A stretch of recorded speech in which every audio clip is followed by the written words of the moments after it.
Ciao, mi chiamo Johnny e benvenuto a EIV's Beyond the Moat. That's Italian for hi, my name's Johnny and welcome to EIV's Beyond the Moat. We are the first show to give you insight on what's going on here at the castle and what we are doing with our travels abroad. This week we're going to talk about culture shock, and Courtney Carter, our correspondent, is going to show us what was happening in Milan this past weekend. You know, we've been here for almost a month now, but we are all still adapting to the differences between American and European culture. Let's see what some of my friends had to say.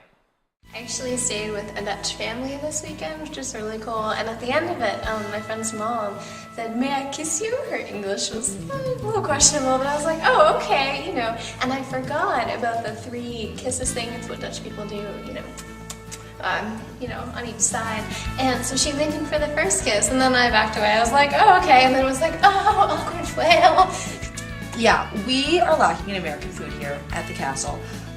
We have been talking about this forever, that people would kill for Taco Bell Taco Well. When I went to Amsterdam, I had to go to the bathroom really bad. And it was like nighttime. We were walking around and we were like, oh, let's go to McDonald's. They're going to have a bathroom. So we go in and we go up to the bathroom and there's some lady standing at the door and it says 30 cents to go to the bathroom.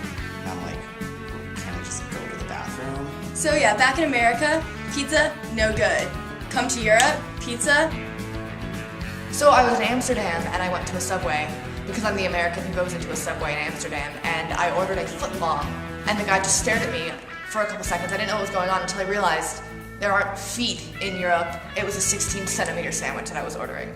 Well, the big thing was this past weekend I was in London.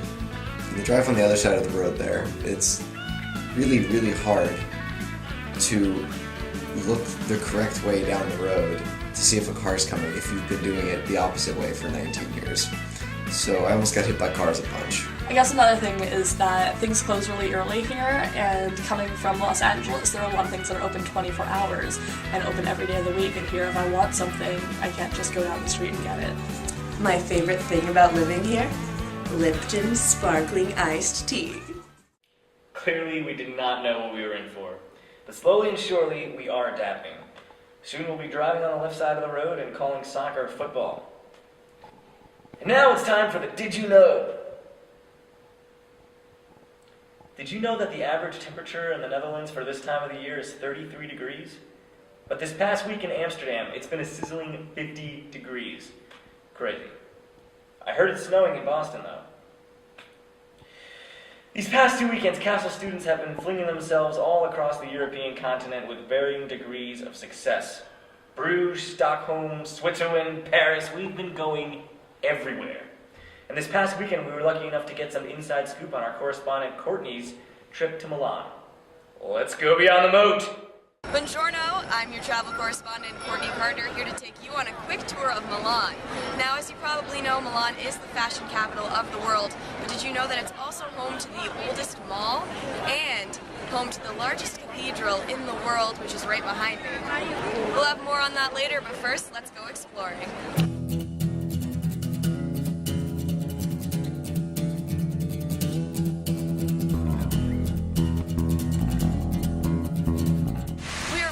Milan's park, where you can do a variety of things. You can lounge by the fountain, take your dog for a walk in the dog park, or play a quick game of basketball.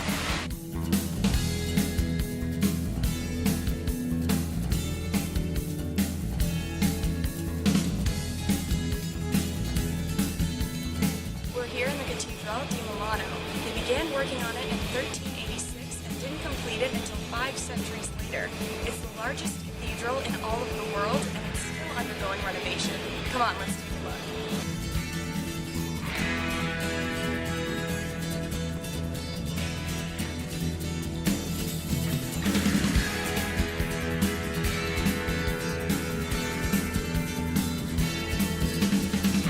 Now aside from Milan's cathedral, the city has been hard at work establishing public parks to promote agricultural landscape and activities, as well as historical heritage. I'm here at the Galleria Vittorio Emanuele II. It is decorated with mosaics which represent Africa, America, Europe, and Asia, and is now the home to luxury shopping with stores like Prada and Gucci.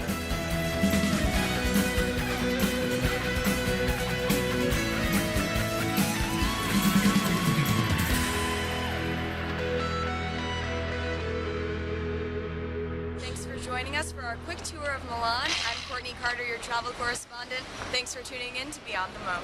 So I am here with our correspondent Courtney Carter, who is keeping us posted in Italy. You went to Milan this weekend, right? Yes, I did. How was it? It was absolutely excellent. Awesome. So tell me what was your favorite part about this trip? My favorite part was definitely the cathedral, and I went into it knowing that it was the world's largest cathedral, but I had no idea that it was going to be as breathtaking, I guess, as it was. There were mosaics and murals and paintings everywhere, and if that wasn't enough, we paid €8 and went to the top of the cathedral. Nice. And everything is so intricately carved, and there are sculptures and gargoyles, and it's enormous, and you could stay up there for hours just exploring and looking at everything.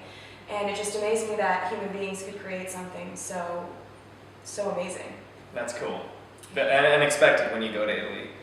Sculptures and all stuff like that. Is there anything you would have done differently on your trip? Yeah, when I was actually at the top of the cathedral, I remember looking around and seeing how enormous Milan really is. And I only had 2 days there, so I didn't get to explore as much as I would have liked to. Right. So hopefully I'll be able to go back and see the stuff I missed. Cool. So on top of the good experiences that you had, did anything crazy or weird happen to you that you're willing to share with me? Actually, outside of the cathedral is the Piazza del Duomo, which is the center of the city. And while I was out there, a man approached me with some birdseed and tried to put it in my hand, and I just kept going, no, because I was a little terrified. I don't want birds on me. Yeah. And he thrust it into my hand anyway and shoved my arm in the air, and pigeons landed on my arm and they ate out of my hand. And luckily they didn't leave any secret surprises. Okay, good. Was that fun at least? Oh, yeah, it was an experience. Right. Yeah. Cool. So, as you might know, this week we're talking a lot about culture shock.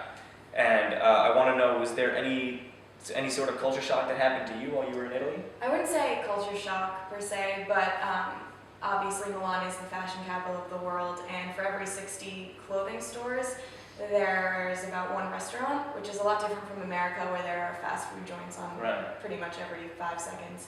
But we did end up finding a restaurant and had some of the best pizza and pasta I've ever had, so it worked out. That's a staple experience when going to Italy. Best pizza, best pasta. Well, thank you so much for coming here and talking to me. I'll see you in Ibiza. Oh yeah. Right? And I'll also be keeping you updated on where we're traveling in these next couple of weeks. And if you're not following the blog already, it's beyondthemoat.tumblr.com. Ciao! What's up, Boston? Hello from the castle. Hi, Mom and Dad. I love you. I miss you. I'm having a great time. Thinking about you a lot and hope you're doing well. Hi. I just wanted to say hi to everybody from Zeta. I miss you guys all so much, and congratulations to the new pledges. Hey guys, I'd like to say hi and I miss you to my friends in 519, and the house cats of 519. And I want to say hi to all the TV people, Matt and Maggie and Matt and Matt and Matt and Jordan and Kevin and everybody. I hope everybody's having a great semester, and I miss you all. We'll see you soon. And my family back home in Long Island. I miss and love you so much. I'm having a great time and I hope you are too.